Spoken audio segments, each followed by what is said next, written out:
On this episode of the Red and Gold Report, we're going to be blazing through the number of free agents that the Chiefs have signed in the second week of free agency just last week. Yes, we will, I promise, have a more in-depth video on the Tyreek trade, but right now we really need to talk about all of these free agents the Chiefs are signing right and left. So first up, let's start with the really smart free agent signings the Chiefs have made during that second week of free agency. Yes, I know that a lot of us are frustrated about the Tyreek trade, but we got to give props where props are due. The second week of free agency saw the Chiefs do a great job filling out the middle of the roster.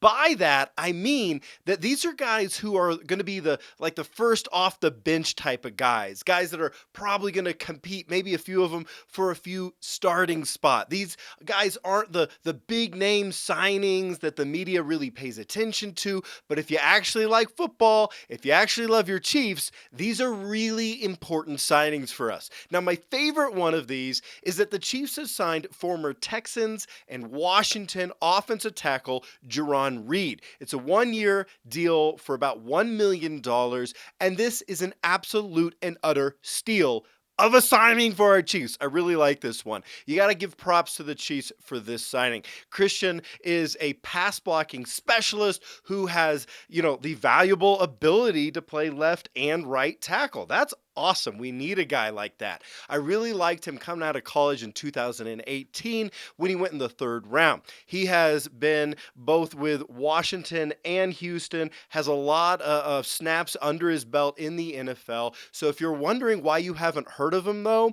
it is because he was with pretty garbage organizations that really struggled. Yeah, didn't do him any favors there to play for teams like that. He has played in 38 games, but he's still only 25 years old. Last year, he played in 357 pass blocking snaps while only allowing one sack. How did this guy get signed for only $1 million? That earned him a 78.8 PFF pass blocking grade. No, he's not as great of a run blocker, but he is a very accomplished pass blocker. He still needs to work on his anchor in his run blocking. So I'm not saying that he's this perfect prospect, this perfect signing, that he's an elite tackle, but I am saying this is an amazing value signing for a player like this with the flexibility to play left or right tackle and with the ability to be a quality pass blocker in, a really pass heavy scheme for the Chiefs. Look for him to compete for the starting spot at right tackle and possibly, who knows, beat out Lucas Niang and maybe Andrew Wiley. At very least, I think he's going to act as a backup swing tackle, fortifying both the left tackle and the right tackle spots for depth. I also like the signing of former Buccaneers running back Ronald Jones. So far, this has just been announced as a one-year deal worth up to $5 million, so we don't have all the details on it, which makes it kind of hard to evaluate, but I'm just going to guess that it's a really incentive-laden contract where he could make $5 million, but maybe the actual contract is more like $2 to $3 million base, and if that's the thing, well, this is another good value contract for the Chiefs. If he has a great year, I would love to pay him $5 million. That seems like a great deal to me, but we're going to wait on those details for the contract. Now, I liked Ronald Jones as a second rounder in the 2018 draft coming out of USC. He's at his best, to me, working as a slasher, where he's finding a hole down the line, he's committing to it quickly, and then he just gets up the field quickly. Now, unfortunately, he had a mess of a rookie season back in 2018. That was too bad because in 2019 he improved, and then in 2020 he actually played really well, but no one seemed to notice because he had a bad rookie season. Then last year he was good as a spot starter and a quality backup to Leonard Fournette. He's still really young. I believe he's 24. Great age to be bringing in a running back at. My hope is that the team will actually give him a genuine competition for the starting spot against Clyde Edwards-Helaire. Who knows? Maybe he wins that competition, but at very least, you just got a good, quality, proven, young backup with a lot of upside, a lot of potential in this in this signing, right? And the other thing is, this is a hole that the team needed to plug. They were going to have to draft a running back somewhere in the middle rounds if they didn't sign one. And so I really like this signing, particularly Darrell Williams is probably going to leave, well, obviously now in free agency. So this is an important signing to make, bringing in another running back. And it gives us a lot more upside than Williams had.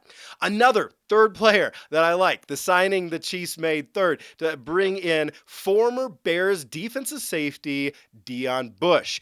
Deon is an experienced player, having seen 79 games of action in his career. Now, the Chiefs often see a lot of snaps from their third safety. You probably noticed this watching the Chiefs. It's not just the first and second safety for the Chiefs that get a lot of snaps. It's the third safety too. And that's the feeling I get with this signing, that he's going to be that third safety that ends up with more snaps than you think he's going to get.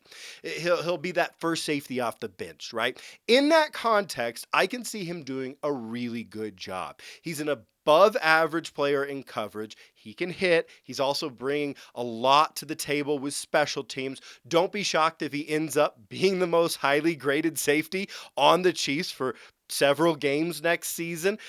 Contract details have not yet been released, but I'm assuming it's a 1-year deal worth between $1 and $2 million. I could be wrong, but that's my guess, which again would be another great value signing for our Chiefs. I also like that the Chiefs are bringing back former starting offensive center Austin Ryder to back up Creed Humphrey. Chiefs fans are going to remember him as our starting center for a few years, including our Super Bowl run. Ultimately, the team decided to move on from him as the starter because, well, how do I say this? He didn't have enough sand in his butt to be like the guy at center.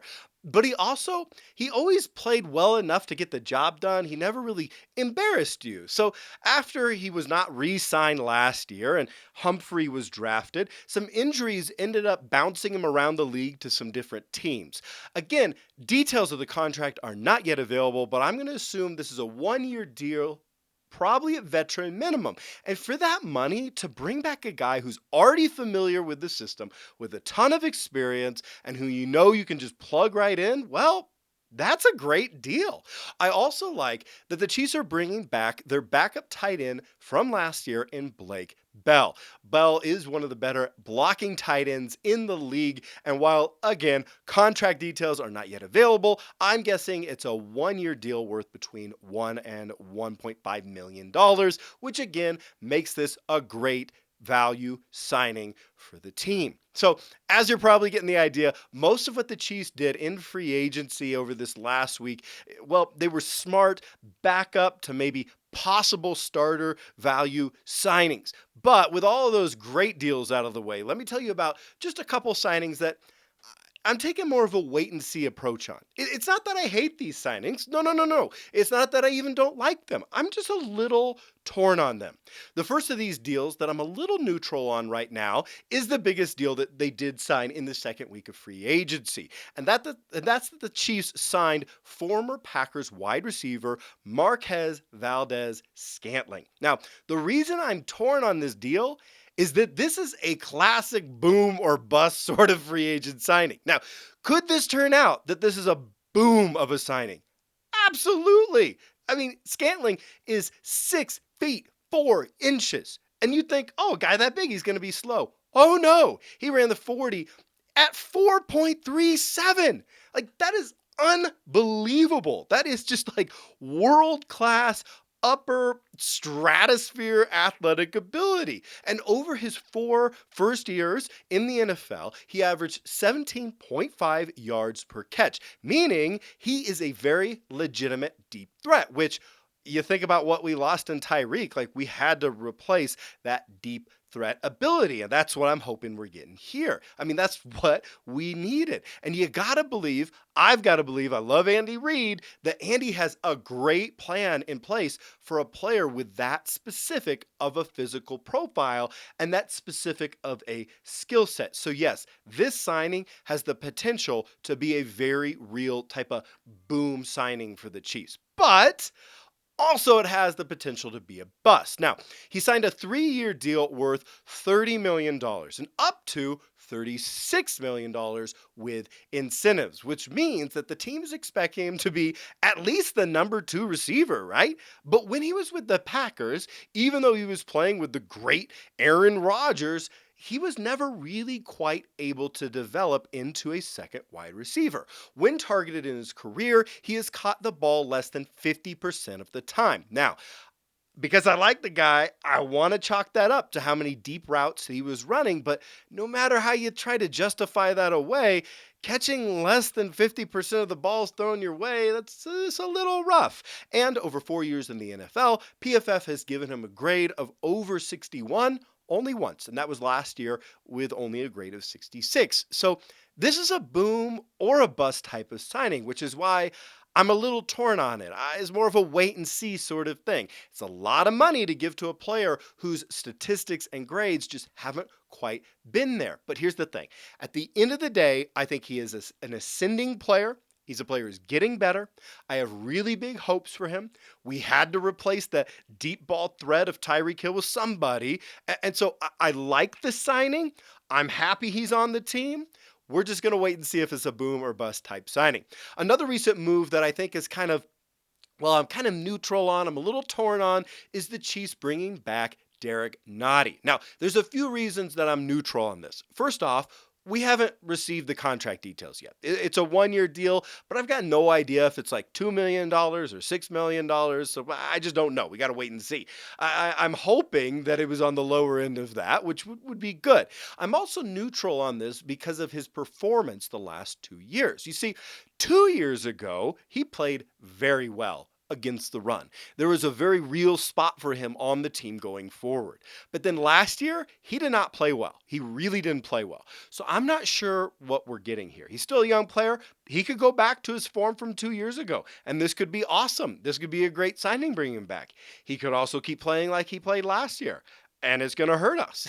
So I'm neutral on this re-signing because I'm not sure what the team is expecting. If they're going to pretend like he's a starter again, we might be in trouble. But if he's a backup piece that's being added for depth, great. At a low cost, great. So for right now, this is also a wait and see type of situation. Okay, so I'm also neutral about the Chiefs signing Corey Coleman, the former first round wide receiver. Now, it doesn't really hurt the team since it's a minimum deal that could be erased before week 1 even hits.